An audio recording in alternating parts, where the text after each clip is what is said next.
விசுவாசத்தை கொண்டு ரட்சிக்கப்பட்டோம். என்ன விசுவாசிச்சீங்க நீங்க? தேவன் உதவி செய்கிறார், தேவன் என்னை ஏற்றுக்கொள்ளுகிறார், நான் ரட்சிக்கப்பட வந்திருக்கிறேன். என்னுடைய ரட்சிப்பு என்பது என்னுடைய கிரியைகளினால் அல்ல, தேவன் எனக்கு கிருபை செய்கிறார். தேவன் எனக்கு கிருபை செய்கிறார் என்பதை விசுவாசித்ததினால எனக்கு ரட்சிப்பு உண்டானது. தேவன் முதலாவது என் பாவங்களை மன்னித்து இருக்கிறார். ஆமென். நான் எவ்வளவு பெரிய பாவியாக இருந்தாலும் தேவன் என் பாவங்களை மன்னித்து இருக்கிறார். தேவன் இனி என் பாவங்களை நினைவு கூறுவதில்லை, அவைகளை அவர் நினைக்கவும் போறது கிடையாது.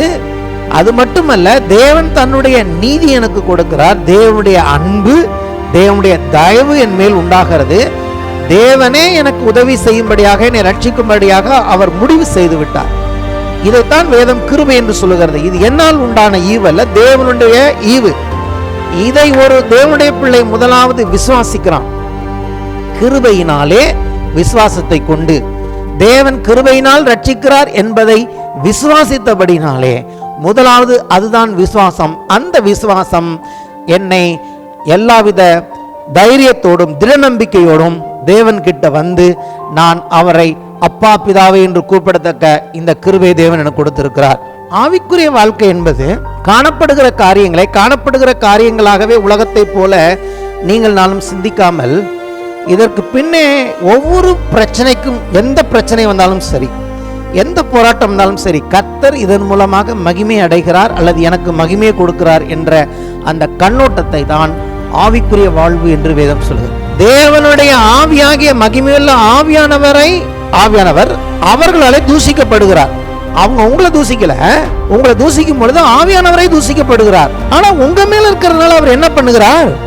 மகிமைப்படுகிறார், உங்களாலே மகிமைப்படுகிறார். அப்போ வேதம் சொல்லுகிறது, மற்றவர்களுடைய தூஷணம் அது உங்களுக்கு தூஷணம் அல்ல, தேவனுக்கு உங்களாலே மகிமை உண்டாகிறது. அதனால தான் சொன்னேன், எப்படி பார்க்கிறோங்கிறதுல தான் இங்க நம்மளுடைய வித்தியாசம் உண்டாகிறது. தூஷணத்தை அவன் என்னை இப்படி தூசிக்கிறானே என்று வெறும் தூஷணமாக பார்க்கிறோமா? தூசிக்கிறவனுடைய தூஷணத்துக்கு நான் பாத்திரவான் இல்லை, அவன் என்னை அல்ல, என் மேல் தங்கி இருக்கிற அந்த மகிமையுள்ள ஆவியானவரை தூசிக்கிறான். இதன் மூலமாக தேவன் எனக்கு மகிமையில கொஞ்சம் ஆட் பண்ணுகிறார். ஆமென். நான் பாக்கியவானாய் மாறுகிறேன், பரலோகத்தில் உங்கள் பலன் மிகுதியாயிருக்கும் என்று வேதம் சொல்லுகிறது. எவ்வளவு நாம் தூசிக்கப்படுகிறோமோ, எவ்வளவு நாம் உபத்திரவங்களை கடந்து போகிறோமோ, அவ்வளவுக்கு அவ்வளவு தேவன் தன்னுடைய மகிமையின் பங்கில் நம்மை நமக்கு கொடுக்க போகிற மகிமையை அதை அவர் கூட்டிக் கொண்டே போகிறார்.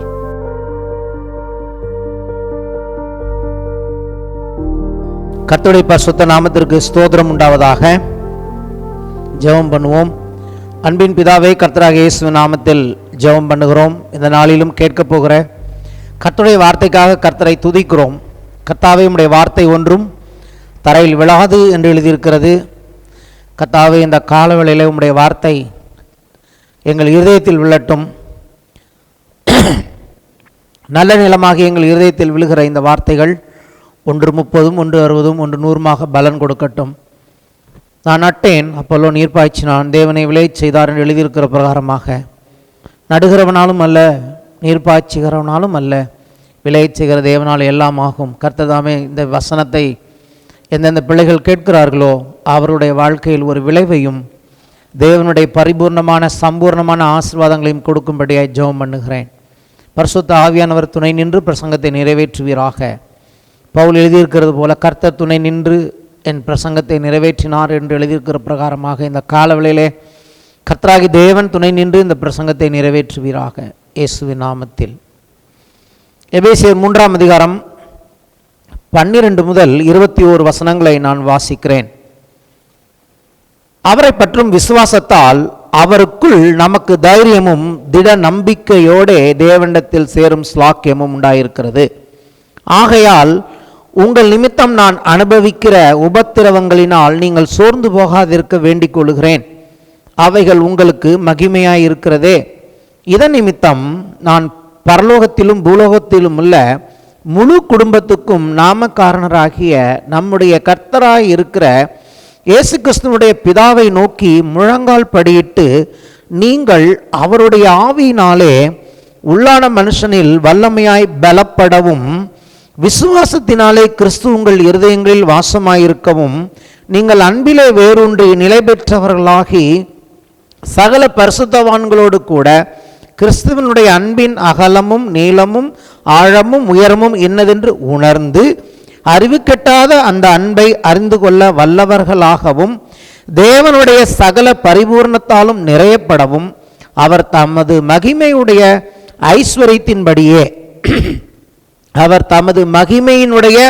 ஐஸ்வரியத்தின்படியே உங்களுக்கு அனுக்கிரகம் பண்ண வேண்டும் என்று வேண்டிக் கொள்ளுகிறேன். நாம் வேண்டிக் கொள்ளுகிறதற்கும் நினைக்கிறதற்கும் மிகவும் அதிகமாய் நமக்குள்ளே கிரியை செய்கிற வல்லமையின்படியே நமக்கு செய்ய வல்லவராகிய அவருக்கு சபையிலே கிறிஸ்து இயேசுவின் மூலமாய் தலைமுறை தலைமுறைக்கும் சதா காலங்களிலும் மகிமை உண்டாவதாக. ஆமேன். இந்த பகுதி ஒரு ஜெபமாகவும் இருக்கிறது. அதற்கு முன்பதாக தேவன் உங்களுக்கும் எனக்கும் கொடுத்திருக்கிற அந்த ரட்சிப்பை குறித்து ஒரு ஆழமான ஆவிக்குரிய சத்தியத்தை பவுல் இங்கே போதிக்கிறார்.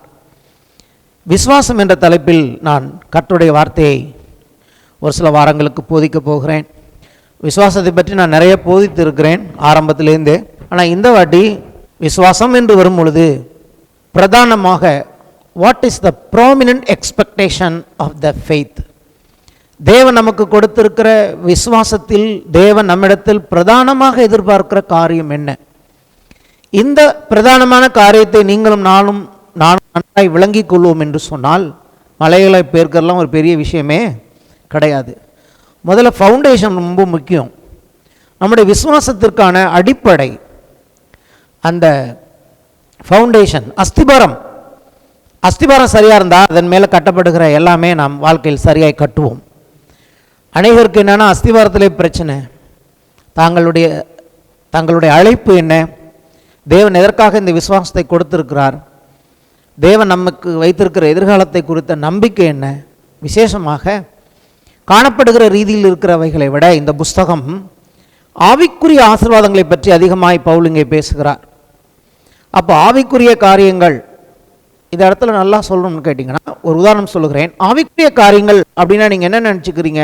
இல்லை நான் என்ன நினச்சிக்கிறேன், அதிகமாக ஏதோ நம்மளால் புரிந்து கொள்ள முடியாத ஒரு காரியங்கள் அப்படின்னு நம்ம நினச்சிக்கிறோம். ரொம்ப சிம்பிளாக சொல்லப்போனால் ஒரு காரியத்தை நாம் பார்க்கிற விதமே அதை நாம் ஆவிக்குரிய விதத்திலும் பார்க்கலாம், அதை மாம்சத்துக்குரிய விதத்திலும் பார்க்கலாம் என்று இங்கிருந்து நான் போதிக்கப் போகிறேன். அப்போ அன்றாட வாழ்க்கையில் நீங்களும் நானும் சந்திக்கிற காரியங்கள், பார்க்கிற காரியங்கள், இதையே நம்ம எப்படி பார்க்க போகிறோம்?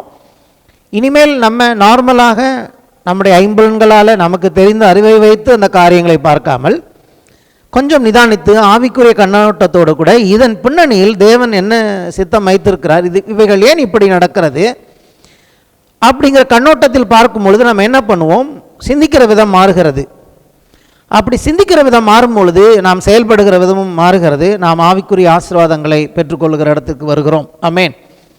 ஆகவே இந்த விசுவாசம் என்று வரும் பொழுது அடிப்படையாக பல முக்கியமான காரியங்களை இந்த இடத்தில் வேதம் போதிக்கிறது.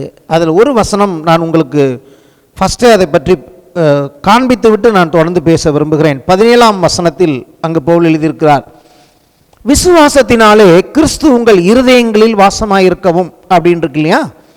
அந்த விசுவாசத்தினாலே கிறிஸ்து உங்கள் இருதயங்களில் வாசமாயிருக்க வேண்டும் என்கிற அதைத்தான் நான் மையப்படுத்த விரும்புகிறேன். அதை மையப்படுத்தி அதற்காக மற்ற காரியங்களை உங்களுக்கு சொல்ல விரும்புகிறேன். அப்போ எடுத்தோடனே கிறிஸ்து உங்கள் இருதயங்களில் வாசமாயிருக்கவும் அப்படிங்கிற இடத்துக்கு வரல. பவுல் எப்படி அவர் ஒரு ஆர்டராக காரியங்களை சொல்லி கொண்டு வருகிறாரோ அதே ஆர்டரில் நாம் பார்க்க போகிறோம். ஆமென். அப்போது கிறிஸ்து நம்முடைய இருதயங்களில் இருக்க வேண்டிய அவசியம் என்ன, அது எவ்வளவு முக்கியமானது, எவ்வளவு மேன்மையானது என்பதை குறித்து நாம் புரிந்து கொள்ளது நமக்கு உதவி செய்யும். ஆமென். ஆகவே நான் ஏன் 12ஆம் வசனத்திலேருந்து எடுத்தேன்னு கேட்டிங்கன்னா, அங்கிருந்து தான் ஒரு வேறே காரியத்தை அவர் பேசுகிறார். 11 வசனங்களில் இருக்கிற 3ஆம் அதிகாரம் 1 முதல் 11 வசனங்களில் இருக்கிற எல்லா காரியத்தையுமே 12ஆம் வசனத்தில் நான் மெர்ஜி பண்ணிவிட்டேன். 12ஆம் வசனத்தை புரிஞ்சுக்கிட்டோம்னாலே போதும், 11 வசனங்கள் என்ன சொல்லுகிறது என்பதை நாம் எளிதாய் புரிந்து கொள்ள முடியும். பின்னால் பார்ப்போம். ஆனால் நான் இன்னைக்கு 12லேருந்து உங்களுக்கு போதிக்க விரும்புகிறேன். தேவனால் உண்மையாய் பலப்படுத்தப்பட்ட ஒரு அப்போஸ்தலன், தேவனால் அழைக்கப்பட்டவர் மட்டுமல்ல, பவுல் தேவனால் பலப்படுத்தப்பட்ட ஒருவர். அவர் என்ன பண்ணுகிறார், என்னென்ன காரியங்களை இந்த நிருபத்தில் எழுதுகிறான்னு கேட்டிங்கன்னா, அவருடைய சொந்த வாழ்க்கையின் சாட்சியின் மூலமாகவும் அவருடைய ஜெபத்தின் மூலமாகவும் தான் ஸ்தாபித்த ஒரு சபையை பலப்படுத்த விரும்பினதனால் அவர் இதை எழுதியிருக்கிறார். இப்போ நான் என்ன சொல்லுகிறேன், ஆவிக்குரிய ரீதியில் நீங்களும் நானும் தனிப்பட்ட விதத்தில் பலப்படுத்தப்படவும், நீங்களும் நானும் பலப்படுத்தப்படுவது மட்டுமல்ல, நாம் யாரையாவது பலப்படுத்த வேண்டும் என்று சொன்னால் இந்த நிருபம் நமக்கு உதவி செய்கிறதாக இருக்கிறது. இந்த நிருபம் ஆவிக்குரிய ரீதியில் ஒரு தேவனுடைய பிள்ளையை பலப்படுத்துகிற ஒரு நிருபமாக இருக்கிறது. அவனுடைய ஆவிக்குரிய வாழ்க்கையை இது பலப்படுத்துகிறபடினாலே இது மற்றவர்களையும் பலப்படுத்த அவர்களுக்கு உதவி செய்கிற ஒரு நிருபமாக இருக்கிறது. ஆமென். அப்போ தேவனுடைய பரிபூர்ணமான ஆசீர்வாதங்களை இதன் மூலமாக நாம் பெற்றுக்கொள்ள போகிறோம். இதுவரைக்கும் பெற்றுக்கொள்ளாத பல ஆசீர்வாதங்களை இந்த நாட்களில் நாம் பெற்றுக்கொள்ள போகிறோம். ஆமென்.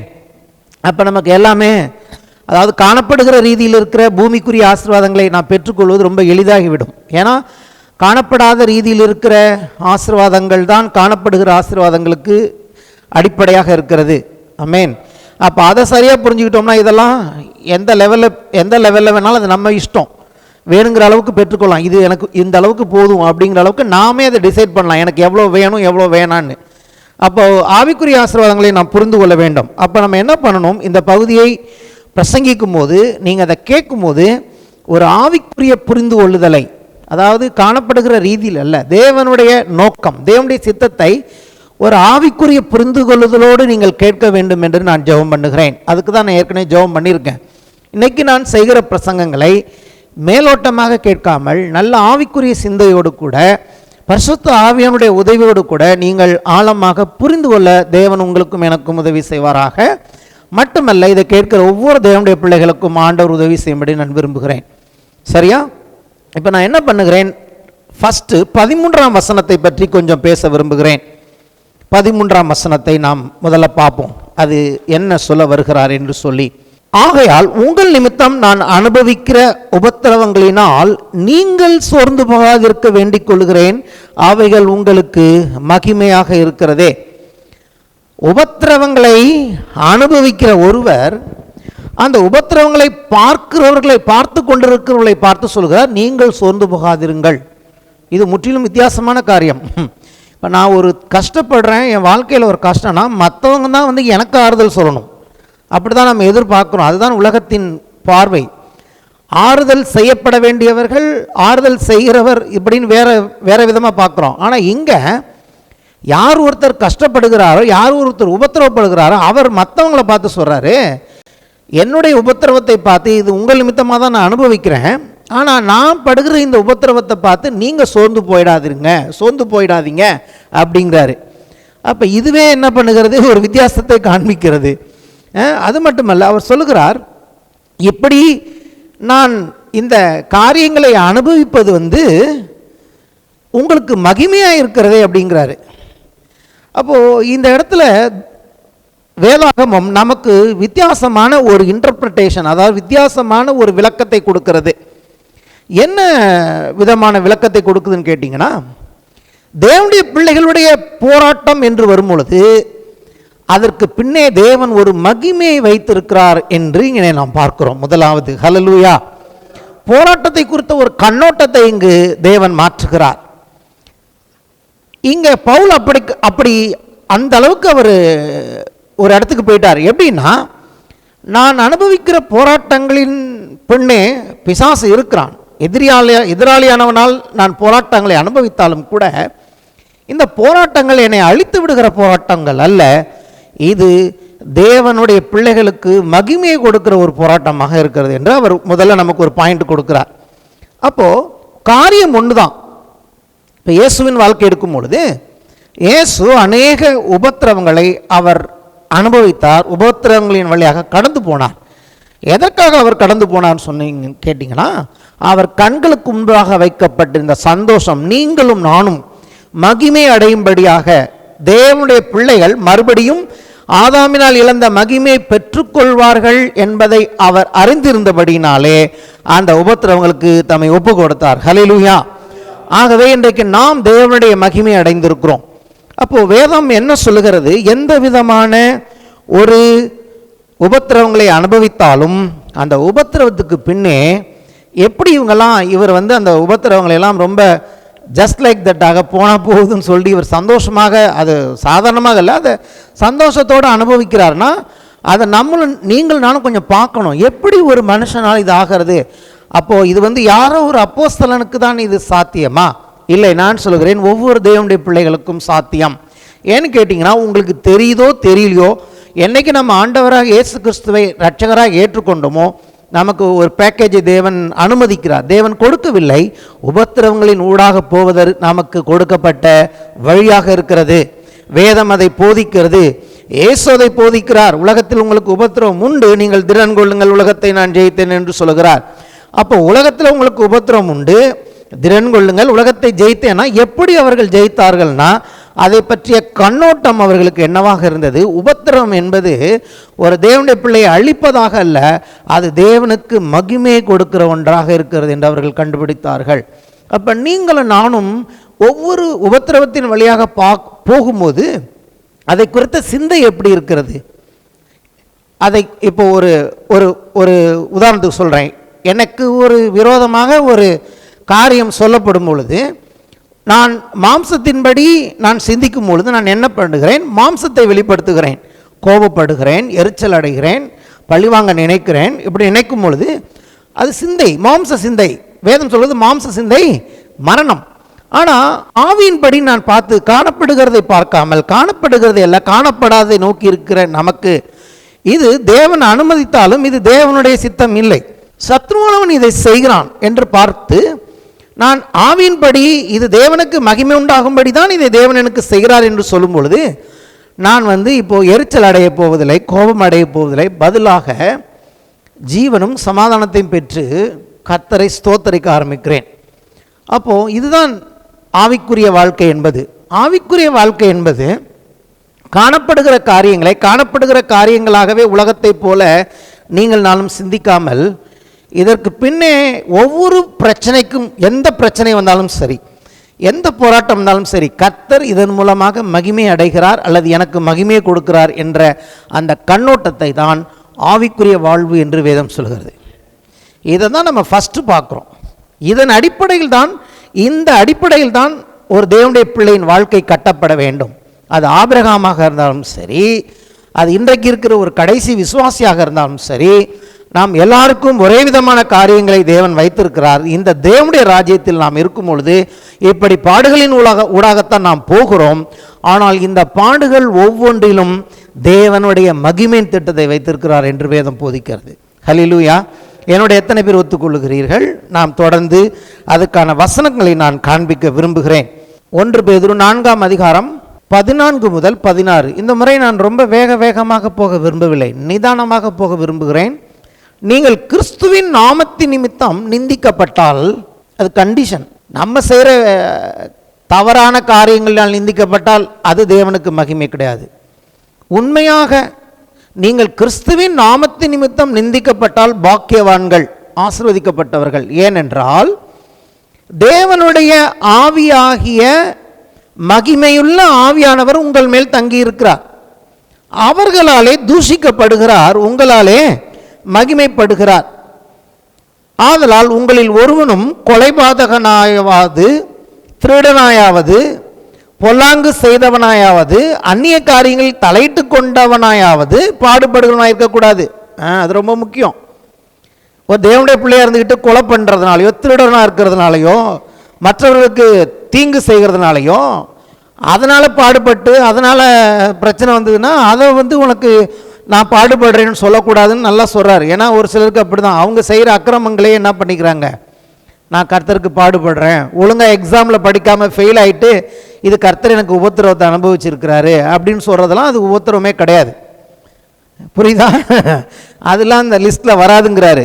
எப்படி சொல்கிறாரு? ஒருவன் கிறிஸ்தவனாக இருப்பதினால், அது ரொம்ப முக்கியம், நீங்களும் நானும் ஆண்டவரை ஏற்றுக்கொண்டிருப்பதினால் பாடுபட்டால், கிறிஸ்தவனாக இருக்கிறான் என்கிற ஒரே காரணத்தினால் நம்ம சில இடங்களில் பாடுபடுத்தப்படுகிறோம். வேலை ஸ்தலங்களிலே நமக்கு ஆட்டோமேட்டிக்காக ஒரு விரோதம் உண்டாகும். உலகத்தின் எந்த பகுதியில் போனீங்கனாலும் கூட நீங்கள் சாதாரணமான மக்கள் வந்து பேசுவாங்க, ஃபோன் நம்பர்லாம் கொடுப்பாங்க. ஆனால் நீங்கள் கிறிஸ்டியன் சொல்லிட்டீங்கன்னு வச்சுங்க, நீங்கள் பாஸ்டர்னு சொல்லிட்டீங்கன்னா உங்களுக்கு ஃபோன் நம்பர் கூட கொடுக்க மாட்டாங்க. பாஸ்டர்னாலே அவங்களுக்கு ஒரு பயம் வந்துடும், எங்கே நம்மளையும் கர்த்தருக்குள்ளே நடத்தி வரணும். எனக்கு தெரியும் அவங்க என்ன அவங்க மைண்ட் ரீடிங் என்னால் ஈஸியாக புரிஞ்சுக்க முடியும். ஆகவே அது வந்து நாம் விளக்கப்படுகிறோம் ஆட்டோமேட்டிக்காக. அப்போது என்ன இங்கே எழுதியிருக்கிறது, ஒருவன் கிறிஸ்தவனாக இருப்பதினால் பாடுபட்டால் அதன் நிமித்தம் தேவனை மகிமைப்படுத்த கடவன். இங்கே நான் என்ன சொல்ல விரும்புகிறேன், இங்கே என்ன ஒரு அற்புதமான காரியம் எழுதியிருக்கு பாருங்க. உங்களை வந்து யாராவது நிந்தித்தார்கள், தூசித்தார்கள் என்று சொன்னால், இங்கே இவர் சொல்கிற விஷயத்தை நல்லா பார்க்குறோம். இப்போது நீங்கள் அதுக்கு பாத்திரமே கிடையாது, தேவனுக்கு உண்மைதாக நீங்கள் அப்படி கிடையாது. கர்த்தருக்கு உங்களை தெரியும், நீங்கள் அப்படி கிடையாது. ஆனால் அப்படி இல்லாத உங்களை ஒருவர் என்ன பண்ணுகிறார்கள், தூசிக்கிறார்கள். நீ இப்படிப்பட்டவன் அல்லது நீ இப்படிப்பட்டவள் என்று சொல்லி தூசிக்கும் போது அங்கே பேதுரு சொல்கிறார், தூசிக்கிறவர்கள் உங்களை தூசிக்கல, உங்க மேல் தங்கி இருக்கிற ஆவியானவரை தூசிக்கிறார்களாம். அப்போ பாருங்க எவ்வளோ ஒரு பயங்கரத்தை அவர்கள் செய்கிறார்கள். அதுதான் வாயின் வார்த்தைகளுக்கு நாம் கவனமாக இருக்க வேண்டும். சொல்லுகிறார், தேவனுடைய ஆவியாகிய மகிமையுள்ள ஆவியானவர் அவர்களாலே தூசிக்கப்படுகிறார். அவங்க உங்களை தூசிக்கல, உங்களை தூசிக்கும் பொழுது ஆவியானவரை தூசிக்கப்படுகிறார். ஆனால் உங்க மேல இருக்கிறதுனால அவர் என்ன பண்ணுகிறார், மகிமைப்படுகிறார், உங்களாலே மகிமைப்படுகிறார். அப்போ வேதம் சொல்லுகிறது, மற்றவர்களுடைய தூஷணம் அது உங்களுக்கு தூஷணம் அல்ல, தேவனுக்கு உங்களாலே மகிமை உண்டாகிறது. அதனால தான் சொன்னேன், எப்படி பார்க்கிறோங்கிறதுல தான் இங்கே நம்மளுடைய வித்தியாசம் உண்டாகிறது. தூஷணத்தை அவன் என்னை இப்படி தூசிக்கிறானே என்று வெறும் தூஷணமாக பார்க்கிறோமா, தூசிக்கிறவனுடைய தூஷணத்துக்கு நான் பாத்திரவான் இல்லை, அவன் என்னை அல்ல என் மேல் தங்கியிருக்கிற அந்த மகிமையுள்ள ஆவியானவரை தூசிக்கிறான், இதன் மூலமாக தேவன் எனக்கு மகிமையில் கொஞ்சம் ஆட் பண்ணுகிறார். ஆமேன், நான் பாக்கியவானாய் மாறுகிறேன், பரலோகத்தில் உங்கள் பலன் மிகுதியாயிருக்கும் என்று வேதம் சொல்லுகிறது. எவ்வளவு நாம் தூசிக்கப்படுகிறோமோ, எவ்வளவு நாம் உபத்திரவங்களை கடந்து போகிறோமோ, அவ்வளவுக்கு அவ்வளவு தேவன் தன்னுடைய மகிமையின் பங்கில் நமக்கு கொடுக்க போகிற மகிமையை அதை அவர் கூட்டிக் கொண்டே போகிறார். இப்படி பார்க்க வேண்டும் என்று தான் இங்கே பவுல் எழுதுகிறார். என்ன சொல்றாரு, நான் உபத்திரவப்படும் பொழுது, உங்கள் நிமித்தம் உபத்திரவப்படும் போது நீங்க சோர்ந்து போகாதிருங்க, அது உங்களுக்கு மகிமையா இருக்கிறதே. இதான் ரைட் பெர்ஸ்பெக்டிவ். இப்படித்தான் காரியங்களை நீங்களும் நானும் அணுக வேண்டும். இதைத்தான் வேதம் ஆவிக்குரிய வாழ்க்கை என்று சொல்கிறது. ஹல்லேலூயா. அப்போ ஆவிக்குரிய வாழ்க்கைன்னா முதல்ல இதெல்லாம் புரிஞ்சுக்கணும். ஏதோ பெரிய காரியங்கள் அப்படியே கண்ணை மூடிட்டே பறந்துகிட்டு இருக்குது ஆவிக்குரிய வாழ்க்கையில். அன்றாடம் ஒரு தேவனுடைய பிள்ளை, ஒரு தேவனுடைய மகள் கிறிஸ்தவராக இருப்பதினாலே, கிறிஸ்துவை பின்பற்றுவதினாலே அவள் ஆட்டோமேட்டிக்காக தேவனுடைய எதிரியாகிய பிசாசானவனுக்கு அவள் எதிரியாக மாறிவிடுகிறான். தேவனுக்கு அவன் எதிரி. ஆகவே அவன் உங்களுக்கும் எனக்கும் எதிரியாக இருக்கிறான். அவன் தன்னால் என்ற எல்லா காரியங்களையும் அவன் செம்மையாக செய்கிறான். அப்போது நீங்கள் நானும் புரிந்து கொள்ள வேண்டியது, மகிமைக்கேற்றபடி நாம் சிந்திக்க வேண்டும் என்று இங்கே பவுல் விரும்புகிறார். ஒரு சிலர் ஏன் தூசிக்கிறாங்கன்னு கேட்டிங்கன்னா, என்னை பற்றி உங்களை பற்றி வேற ஒருவரிடத்தில் தூசிக்கும் பொழுது அவர்களிடத்தில் அவர்களுக்கு அனுதாபம் கிடைக்கிறது, அல்லது அவர்களை ஒரு சிலரை கவர்ந்து இழுப்பதற்காக ஒரு சிலரை அவர்கள் தங்கள் பக்கமாய் இழுத்து தங்களோடு தக்க வைத்துக் கொள்வதற்காக நம்மை தூசிக்கிறார்கள். ஆனால் அது லாபமாக முடியும்னு அவங்க நினச்சிட்டு இருக்காங்க. அது அவர்களுக்கு நஷ்டமாய் முடியும் என்று தேவன் சொல்லுகிறார். உங்களை மென்னையும் தூசித்து சில உறவுகளை பெற்றுவிடலாம். அந்த உறவுகள் அவர்களுக்கு நம்மை தூசித்து அவர்களுடைய அனுதாபத்தை பெற்றுவிடலாம் என்று அவர்கள் நினைப்பார்கள் என்று சொன்னால், அது அவர்கள் தலையில் அவர்களுக்கு தேவன் அதை அக்கிரமத்தை சுமத்துவார் என்று வேதம் சொல்கிறது. ஆகவே இங்கே என்ன பவுல் காண்பிக்கிறார், நீங்கள் 13ஆம் வசனம், அதான் ரொம்ப முக்கியம். அதனால தான் நான் 13லேருந்து ஆரம்பிச்சிருக்கேன். ஆகையால் உங்கள் நிமித்தம் நான் அனுபவிக்கிற உபத்திரவங்களினால் நீங்கள் சோர்ந்து போகாதிருக்க வேண்டிக் கொள்கிறேன், அவைகள் உங்களுக்கு மகிமையாக இருக்கிறதே. சோர்ந்து போனோம்னா அது தேவனுடைய விருப்பம் அல்ல. ஏனென்றால் தேவனுடைய பிள்ளைகள், தேவனுடைய அப்போஸ்தலர்கள், கர்த்தராகிய இயேசு எல்லாருமே இந்த பாதை வழியாக தான் போயிருக்காங்க. அதே பாதை வழியாக நாம் போக வேண்டும். இதுதான் விசுவாசத்தின் முதல் படி. ஆமென். சரி, ரெண்டாவது 12ஆம் வசனம். இப்போ 12ஆம் வசனம் வாசிப்போம். அவரை பற்றும் விசுவாசத்தாலே அவரை பற்றும் விசுவாசத்தால் அவருக்குள் நமக்கு தைரியமும் திட நம்பிக்கையோட தேவனிடத்தில் சேரும் ஸ்லாக்கியம் உண்டாயிருக்கிறது. முதலாவது இயேசு கிறிஸ்துவின் மேல் வைத்த விசுவாசம் நமக்கு என்ன ஒரு முக்கியமான ஒன்றை கொண்டு வந்திருக்குன்னு கேட்டிங்கன்னா, தேவனிடத்தில் சேரும் ஸ்லாக்கியத்தை அது கொண்டு வந்திருக்கிறது. இது நம்ம இன்னைக்கு கிறிஸ்தவர்களாக இருக்கிறதுனால நமக்கு ரொம்ப ஈஸியாக இருக்குது. இயேசுவை ஏற்றுக்கணும், தேவன்கிட்ட வந்துட்டோன்னு. ஆனால் 2000 வருஷத்துக்கு முன்னாடி இருந்த உலகத்தை பார்க்கும்போது அப்போ அவங்களுக்கு தான் இதோட சீரியஸ்னஸ் புரியும். ஏன்னா அன்னைக்கு பொறுத்த வரைக்கும் இஸ்ரேல் மக்கள் தான் தேவனுடைய மக்களாக இருந்தார்கள். அவங்க தான் தேவனுடைய மக்கள் அப்படின்னு தங்களை பிரகடனம் பண்ணாங்க. ஆனால் தேவனுடைய சித்தம் இல்லை. தேவன் எல்லார் மேலேயும் அன்பாக இருந்தார். ஆனால் ஒரு காலத்தை வச்சுருந்தார். தன் குமாரன் வந்த பிறகு தன் குமாரனுக்குள் எல்லாரையுமே தேவன் பிள்ளைகளாக மாற்ற விரும்பினார். அதுதான் நம்ம இன்றைக்கி ரட்சிக்கப்பட்டு இருக்கிறோம். இன்றைக்கி நமக்கு இன்றைக்கி காலகட்டத்தில் இது நமக்கு ரொம்ப எளிதாக இருக்குது. ஆனால் அன்றைய காலகட்டத்தில் இந்த தேவனுடைய அழைப்பு அல்லது தேவனுடைய பிள்ளைகளாக தேவனுடைய குடும்பத்தில் மாறுறதுங்கிறது ஒரு பெரிய காரியம். அவ்வளோ சீக்கிரத்தில் இஸ்ரேல் மக்கள் என்ன பண்ண மாட்டாங்க, புறஜாதிகளை ஏற்றுக்கொள்ளவே மாட்டாங்க. தேவனே ஏற்றுக்கொண்டால் கூட அவங்க ஏற்றுக்கொள்ள மாட்டாங்க. தேவன் ஏற்றுக்கிட்டார், பேதுருவால் ஏற்றுக்க முடியல. கொஞ்சம் உதாரணத்துக்கு சொல்கிறேன். பேதுரு என்ன பண்ணுறாரு, ஏன்னா அவங்க அப்படி வளர்ந்துட்டாங்க, தொடமாட்டாங்க. புறஜாதிகள் மற்ற மக்களை அவர்கள் தொடக்கூட மாட்டார்கள். அவ்வளோ அவங்க ஒரு மாதிரி இருப்பாங்க. அப்போ அப்படிப்பட்ட ஒரு காலகட்டத்தில் இந்த நிருபங்கள் எழுதப்பட்டது. அப்போது என்ன இங்கே பவுல் சொல்ல விரும்புகிறார், ரெண்டாவது விசுவாசம் என்று வரும்பொழுது இன்றைக்கு இந்த விசுவாசம் தேவனிடத்தில் சேரும்படியாக திட நம்பிக்கையும் தைரியத்தையும் கொடுத்துருக்கிறது. அப்போ கொஞ்சம் 2000 வருஷத்துக்கு முன்னாடி கொண்டு போய் நம்மளை வச்சு பார்க்கணும். இதே எபேசிய நிருபத்தில் ஃபஸ்ட்டில் பார்த்தீங்கன்னா, நாம் தூரமாக இருந்தோம் சமீபமானீங்களாம் இவர் எழுதுகிறாரு. அதெல்லாம் அப்புறம் பார்ப்போம். அப்போது தேவனுக்கும் நமக்கும் சம்பந்தமே இல்லை. நம்ம எங்கேயோ இருந்தோம். கர்த்தருக்கும் நமக்கும் இம்மி அளவுக்கு கூட நம்ம அப்படி தான் இருந்திருக்கேன். சின்ன பிள்ளையில எனக்கு கர்த்தரும் தெரியாது, இயேசுவும் தெரியாது, ரட்சிப்பும் தெரியாது. இன்னும் சொல்லப்போனால் கிறிஸ்தவம்னா என்னன்னு கூட தெரியாது. நம்ம டோட்டலாக நம்மளுடைய வழியே வேறு, நம்ம வந்த வழி வேறு, நம்மளுடைய குடும்பங்கள் வேறு. ஆனால் இன்றைக்கி இந்த இடத்துல நின்று இந்த கர்த்தராக இயேசு கிறிஸ்துவை பற்றி நான் பிரசங்கம் செய்கிறேன். இதை கொடுத்தது எது? இந்த தைரியத்தையும் இந்த ஸ்லாக்கியத்தையும் கொடுத்தது எது? கிறிஸ்துவின் மேல் வைத்த விசுவாசம். அப்போது இதே எபேசியரில் தான் பவுல் எழுதுகிறார். எபேசியர் 2ஆம் அதிகாரம் 8 எழுதுகிறார். எப்படி இந்த ரட்சிப்பு நமக்கு உண்டானது? கிருபையினாலே விசுவாசத்தை கொண்டு ரட்சிக்கப்பட்டீர்கள். இது உங்களால் உண்டானதல்ல, இது தேவனுடைய ஈவு. இந்த வசனத்தை நான் இந்த காலையில் சற்று வித்தியாசமாக சொல்ல விரும்புகிறேன். நம்ம அடிக்கடி கேட்டிருக்கோம், கிருபையினாலே விசுவாசத்தை கொண்டு ரட்சிக்கப்பட்டீர்கள், கிருபையினாலே விசுவாசத்தை கொண்டு ரட்சிக்கப்பட்டீர்கள். இதோட உண்மையிலே அர்த்தம் என்ன? நேற்றுக்கு ஆண்டவர் எனக்கு சொன்னது ரொம்ப சந்தோஷமாக இருந்தது. எப்படின்னு கேட்டிங்கன்னா, விசுவாசத்தை கொண்டு ரட்சிக்கப்பட்டோம். என்ன விசுவாசிச்சிங்க நீங்கள் விசுவாசத்தை பற்றி தானே பேசியிருக்கீங்க. என்ன விசுவாசம்?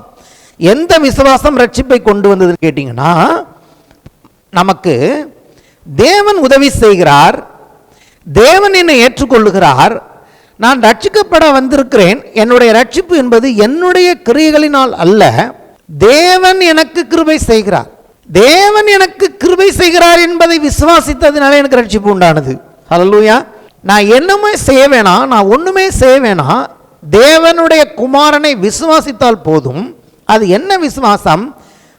அதில் முக்கியமான ஒன்று என்னன்னு கேட்டிங்கன்னா, நாம் தேவனிடத்தில் வரும்பொழுது தேவன் முதலாவது என் பாவங்களை மன்னித்து இருக்கிறார். ஆமேன்.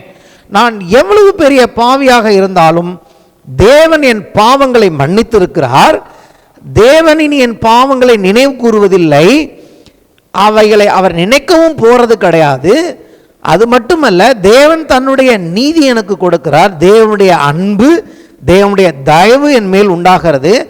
இதெல்லாம் இந்த கிருபையை பற்றிய காரியங்களை நான் எந்த விதத்தில் இருக்கிறேனோ, நான் இருக்கிற வண்ணமாகவே இந்த தேவனிடத்தில் வரும்பொழுது இருக்கிற வண்ணமாகவே என்னை தேவன் ஏற்றுக்கொள்கிறார். ஏன்னா இது ஏதோ என்னுடைய காரியங்களினால் அல்ல, தேவனே எனக்கு உதவி செய்யும்படியாக, என்னை ரட்சிக்கும்படியாக அவர் முடிவு செய்து விட்டார். இதைத்தான் வேதம் கிருபை என்று சொல்லுகிறது. இது என்னால் உண்டான ஈவு அல்ல, தேவனுடைய ஈவு. இதை ஒரு தேவனுடைய பிள்ளை முதலாவது விசுவாசிக்கிறான். கிருபையினாலே விசுவாசத்தை கொண்டு, தேவன் கிருபையினால் ரட்சிக்கிறார் என்பதை விசுவாசித்தபடினாலே, முதலாவது அதுதான் விசுவாசம். அந்த விசுவாசம் என்னை எல்லாவித தைரியத்தோடும் திட நம்பிக்கையோடும் தேவன் கிட்ட வந்து நான் அவரை அப்பா பிதாவே என்று கூப்பிடத்தக்க இந்த கிருபை தேவன் எனக்கு கொடுத்திருக்கிறார். ஹல்லேலூயா. இங்கே தான் விசுவாசம் ஆரம்பிக்கிறது என்று சொல்லி நாம் பார்க்கிறோம். எனக்கு எந்த பயமும் கிடையாது. நான் தேவனிடத்தில் வருவதற்கு எனக்கு எந்த பயமும் இல்லை. இந்த அடிப்படை, அதாவது இந்த அஸ்திபார விசுவாசம் ஒரு தேவனுடைய பிள்ளைக்கு முதல்ல உண்டாக வேண்டும். அப்போ ஒன்று, இங்கே என்ன பவுல் சொல்லுகிறார், நீங்களும் நானும் கிறிஸ்துவின் மேல் வைத்த விசுவாசத்தினாலே தேவன் என்னை மன்னித்து ஏற்றுக்கொள்கிறார் என்ற அந்த விசுவாசத்தோடு, அந்த ஆரம்ப விசுவாசம், அந்த விசுவாசம்தான் இன்னைக்கு நம்மை தேவனிடத்தில் கொண்டு வந்து இருக்கிறது. ரெண்டாவது என்ன சொல்லுகிறார், இந்த விசுவாசத்தை பிரசங்கிக்கிற நான் உபத்திரவங்களை அனுபவிக்கிறேன்.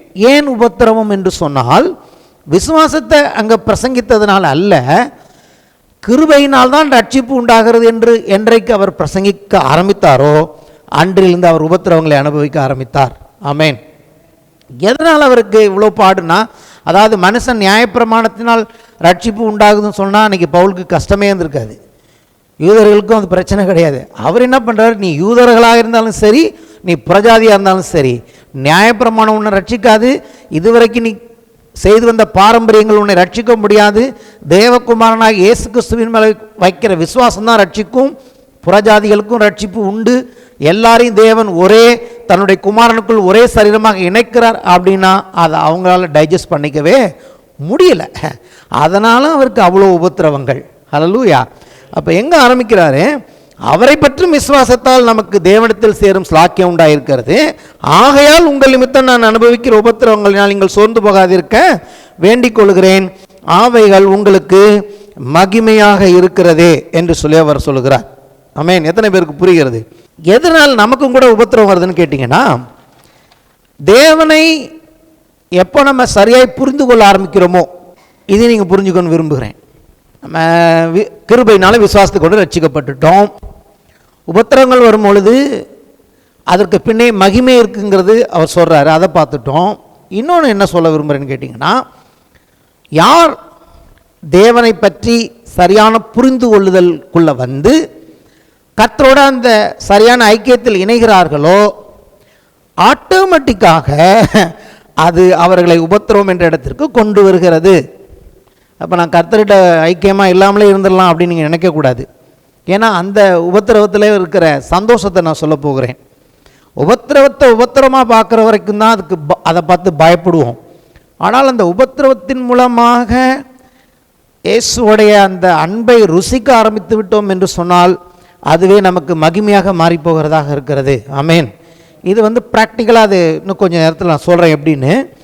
அதாவது திருப்பி சொல்கிறேன், the perfect understanding and fellowship with Jesus, it brings automatically into sufferings.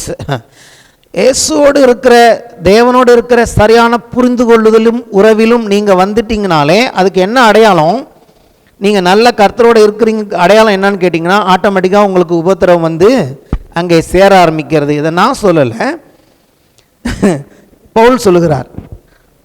2 தீமோத்தேயு, என்ன ஒரே உபத்திரவத்தை பற்றியே பேசுறீங்கன்னு நினைக்காதீங்க, எல்லாத்தையும் பேசணும்ல. ஆமென்.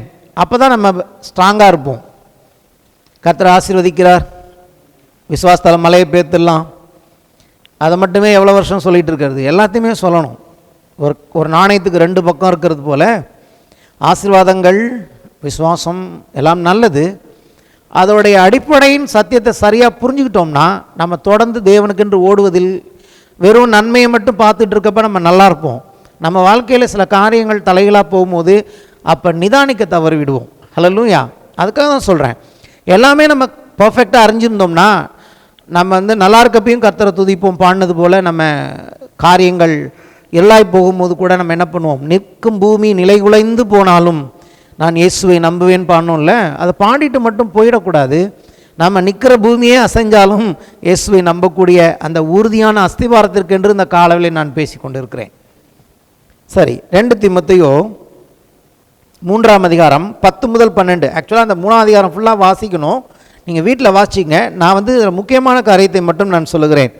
2 தீமோத்தேயு 3ஆம் அதிகாரம் 10 முதல் 12 வசனங்கள். நீயோ என் போதகத்தையும் நடக்கையையும் நோக்கத்தையும் விசுவாசத்தையும் நீடிய சாந்தத்தையும் அன்பையும் பொறுமையையும் அந்தியோகியா இக்கோனியா லிஸ்திரா என்னும் பட்டணங்களில் எனக்கு உண்டான துன்பங்களையும் பாடுகளையும் நன்றாய் அறிந்திருக்கிறாய். தீமோத்தேயுட்ட சொல்கிறாரு, நான் எப்படி போதிச்சதுபடியே நான் நடந்தேன். என்னுடைய என் நோக்கம் எப்படிப்பட்ட நோக்கம் உடையவனாக நான் இருந்தேன். விசுவாசம், என் சாந்தம், என் அன்பு, பொறுமை. அது மட்டுமல்ல, இந்த பட்டணங்களில் எனக்கு உண்டான துன்பங்கள் பாடுகள் எல்லாவற்றையும் நீ நன்றாய் அறிந்திருக்கிறாய். யாராவது ஒருத்தவங்களுக்கு தெரிஞ்சிருக்கணும் நம்ம வாழ்க்கையில் நம்ம எப்படி போயிட்டுருக்கோன்னு. ஆகவே தான் தீமோத்தேயுக்கு எழுதுகிறார், எவ்வளவோ துன்பங்களை சகித்தேன். ஆனால் நல்ல செய்தி என்ன? இவை எல்லாவற்றினின்றும் கர்த்தர் என்னை நீங்களாக்கி விட்டார். ஹல்லேலூயா. அதை மறந்துடக்கூடாது. இதெல்லாம் மகிமைக்காக எனக்கு இருக்குங்கிறது ஒரு பக்கம். ஆனால் எவ்வளவு துன்பங்கள் வந்தாலும் அவர் அதிலிருந்து என்னை நீங்களாக்கி விடுகிற ஒருவர் என்னோடு கூட இருக்கிறார். ஆமேன்.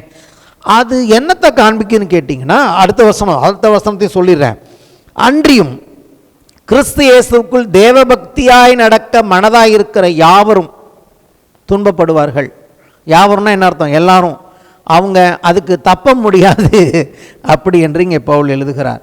கிறிஸ்து இயேசுவுக்குள் தேவபக்தியாய் அவரோட சரியாய் நடக்க நான் நடக்கணும், நான் கர்த்தருக்கு உண்மையாக இருக்கணும், நான் கர்த்தரோட நல்லா பர்ஃபெக்டாக நான் வாழணும் நீ நினச்சிட்டினாலே ஆட்டோமேட்டிக்காக அங்கே சொல்லுகிறார், நீ துன்பப்படுவது உனக்கு சாத்தியம். இந்த துன்பம் எதுக்கு வருதுன்னு கேட்டீங்கன்னா, இந்த துன்பத்தின் மத்தியில் தான் நீ இன்னும் ஆண்டவராக இயேசுவின் அன்பை அதிகமாய் உணர்ந்து கொள்ள முடியும். ப்ராக்டிக்கலாக இயேசு எப்படி இந்த துன்பத்தினோடு கூட என்னோடு வருகிறார், எப்படி இந்த துன்பங்களிலிருந்து இயேசுவை விடுவிக்கிறார், இது என்ன பண்ணுகிறது?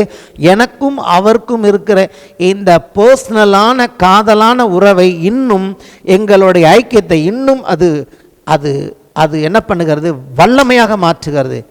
அசைக்க முடியாத ஒரு உறவாக கிறிஸ்துவோடு இருக்கிற இந்த ஐக்கியத்தில் என்னை இன்னும் அது உறுதிப்படுத்துகிறது. அது என்னை உறுதிப்படுத்துகிறது மட்டுமல்ல, என்னை பார்க்கிறவர்களையும் அது உறுதிப்படுத்துகிறது. இந்த மனுஷனுடைய எல்லா உபத்திரவங்களிலும், பவுலுடைய எல்லா உபத்திரவங்களிலும் பவுலை எப்படி தேவன் நிலைநிறுத்தினார் என்பதை பார்க்கிற இளம் ஊழியன் பார்க்கும் பொழுது அவன் என்ன பண்ணுவான்? மற்ற சபைகள் என்ன பண்ணுவார்கள்? அவர்களுக்கு அது சாட்சியும் மகிமையுமாக இயேசு மாற்றி கொடுக்கிறார். அதாவது உபத்திரவங்கள் தேவனுடைய சித்தமே கிடையாது, அது நான் ஒத்துக்கிறேன். நீங்கள் நானும் உபத்திரவப்படணுங்கிறது தேவனுடைய விருப்பம் இல்லை. எதிராளியாக ஒருவன் இருக்கிறான், அவன் உபத்திரவங்களையும் பொல்லாப்புகளையும் தேவனுடைய பிள்ளைகளுக்கும் ஊழியர்களுக்கும் கொண்டு வருகிறான்.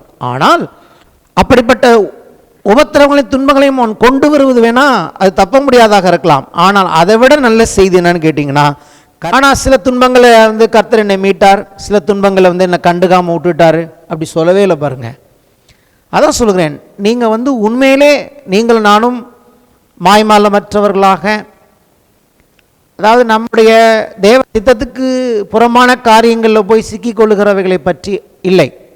ஆனால் நான் சொல்லுகிறேன், சில வேளைகளில் தேவனுக்கு சித்தமில்லாத காரியங்களை போய் சிக்கிக்கொள்ளும் போது கூட நான் பார்த்துருக்கிறேன் கர்த்தர் துணை நின்று விடுவித்து இருக்கிறார். அஃப்கோர்ஸ் கர்த்தர் வந்து அவ்வளோ ஒரு பிரமாணம் போல் நடந்துக்கிறது இல்லை.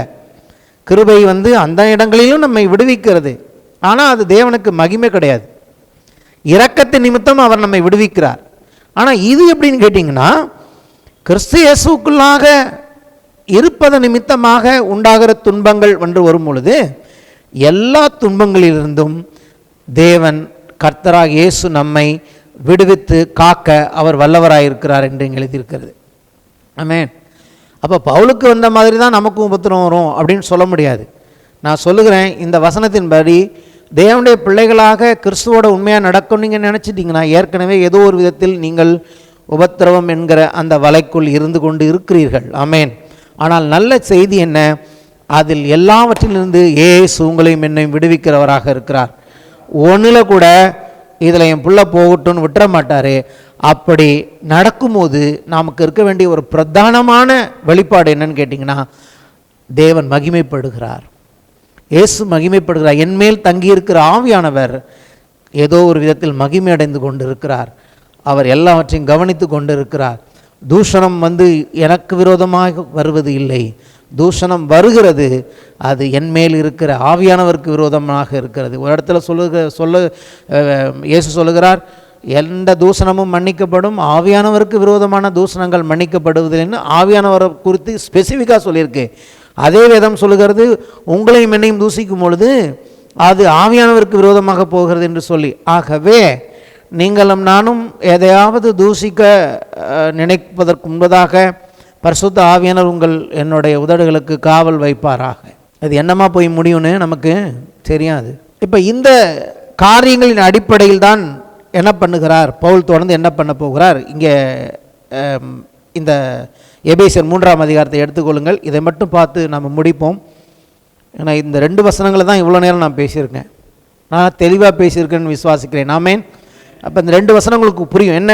அவரை பற்றும் விசுவாசத்தால் அவருக்குள் நமக்கு தைரியமும் திடநம்பிக்கையோடு தேவனிடத்தில் சேரும் ஸ்லாக்கியமும் உண்டாயிருக்கிறது. ஆகையால் உங்கள் நிமித்தம் நான் அனுபவிக்கிற உபத்திரவங்களினாலே அல்லது உங்கள் வாழ்க்கையில் உபத்திரவங்கள் வரும் பொழுது நீங்கள் சோர்ந்து போகாதிருக்க வேண்டிக் கொள்கிறேன். அவைகள் உங்களுக்கு மகிமையாக இருக்கிறது. ஏன்னா கிறிஸ்து இயேசு நிமித்தம் உண்மையான மனதாக இருக்க நீங்கள் நினைப்பீர்கள்னா உங்களுக்கு அதெல்லாம் வரதான் செய்யும். அப்படிங்கிற இந்த 2 காரியங்களையும் நீங்கள் நல்லா புரிஞ்சுக்கணும். இதுதான் ஆவிக்குரிய வாழ்வு. பார்க்கும்போது உங்களுக்கு அது பிடிக்காத மாதிரி தெரியும். நீங்கள் எப்படி அதுக்கு ரியாக்ட் பண்ணணும்னா, கிறிஸ்து எப்படி ரியாக்ட் பண்ணினாரோ, அப்போஸ்தலர்கள் எப்படி ரியாக்ட் பண்ணினார்களோ அப்படி தான் நாமும் கூட இதுபோல் தூஷணங்கள் உபத்திரவங்கள் வரும் பொழுது நம்ம காணப்படுகிறதை அல்ல காணப்படாதவைகளை நோக்கி இருக்கிற நாம் இதுவரைக்கும் காணப்படுகிற ரீதியில் ரியாக்ட் பண்ணியிருந்தோம்னா நம்மை மாற்றிக்கொண்டு காணப்படாத ரீதியில் அவருடைய மகிமையின் அடிப்படையில் ரியாக்ட் பண்ண தேவனை அழைக்கிறார். இதுதான் 2 வசனங்களுடைய ஒட்டுமொத்த சாராம்சம். ஹல்லேலூயா. கர்த்தர் இதை நமக்கு விளக்கி போதித்தபடினால் கர்த்தரை ஸ்தோத்திரம் பண்ணுவோம். இப்போ தான் 14ஆம் வசனத்துக்கு நான் போகிறேன். இதன் நிமித்தம் என்று சொல்லுகிறார். இதன் நிமித்தம் சொல்லுவோமா? இதன் நிமித்தம். அப்போது இதன் நிமித்தம் தான் பின்னாடி சொல்ல போகிறார், ஜெபம் பண்ண போகிறார். ஏன் ஜெபம் பண்ண போகிறாருன்னா இதன் நிமித்தம், இந்த காரியங்கள் நிமித்தம். இதெல்லாம் உங்களுக்கு நான் சொல்கிறேன். இதெல்லாம் 11 வசனங்கள் பார்த்தீங்கன்னா கொஞ்சம் விளக்கமாக இருக்கும். அந்த 11 வசனம் என்னன்னு கேட்டிங்கன்னா விசுவாசத்தினால நம்ம எப்படி தேவன்கிட்ட வந்திருக்கிறோம், எப்படி தேவனுடைய பிள்ளையாய் மாறி இருக்கிறோம் என்பதை தான் அந்த 11 வசனங்களை சொல்கிறார். ஆகவே தான் நான் அந்த 12ஆம் வசனத்திலிருந்து நான் ஆரம்பித்தேன். இப்போ இதன் நிமித்தம்னு சொல்கிறாருன்னா என்ன அர்த்தம்? இதன் நிமித்தம், ஃபார் திஸ் ரீசன் என்று ஆங்கிலத்தில் வருகிறது. For this reason. அப்போ சும்மா ஜெபம் பண்ணல, இந்த ஜெபத்துக்கு அதான் சொல்ல வரேன். இவர் செய்ய போகிற ஜெபத்துக்கு ஒரு காரணம் இருக்கிறது. இதன் நிமித்தம் நான் பரலோகத்திலும் பூலோகத்திலும் உள்ள முழு குடும்பத்துக்கும் நாமக்காரனராகிய நம்முடைய கர்த்தராய் இருக்கிற இயேசு கிறிஸ்துவுடைய பிதாவை நோக்கி முழங்கால் படியிட்டு சில காரியங்களை ஜெபிக்க போகிறேன் சொல்லிட்டு 1-2 நிறைய காரியங்களுக்கு ஜெபம் பண்ணுகிறார். அதில் 1, நீங்கள் அவருடைய ஆவியினாலே உள்ளான மனுஷனில் வல்லமையாய் பலப்பட வேண்டும். அதாவது காணப்படுகிற இந்த புறம்பான மனுஷனில் அல்ல, ரட்சிக்கப்பட்ட ஆவியாய் இருக்கிற உங்கள் ஆவி மனிதனில் நீங்கள் பலப்பட வேண்டும். பார்க்கிறத வச்சு முடிவெடுக்கக்கூடாது. தேவனால் நீங்கள் பலப்படுத்தப்பட வேண்டும். விசுவாசத்தினாலே கிறிஸ்து உங்களில் இருதயங்களில் வாசமாயிருக்கவும் நீங்கள் அன்பில் வேரூன்றி நிலை பெற்றவர்களாகி அப்படியே அந்த ஜெபம் போகிறது. ஆகவே நாம் அடுத்த வாரத்தில் அந்த ஜெபத்தை பார்ப்போம். இந்த வாரம் இந்த விசுவாசம் மற்றும் உபத்திரவம் 2 காரியங்களை குறித்து தேவன் நம்மோடு பேசியிருக்கிறார். நாம் எழுந்து நிற்போம்.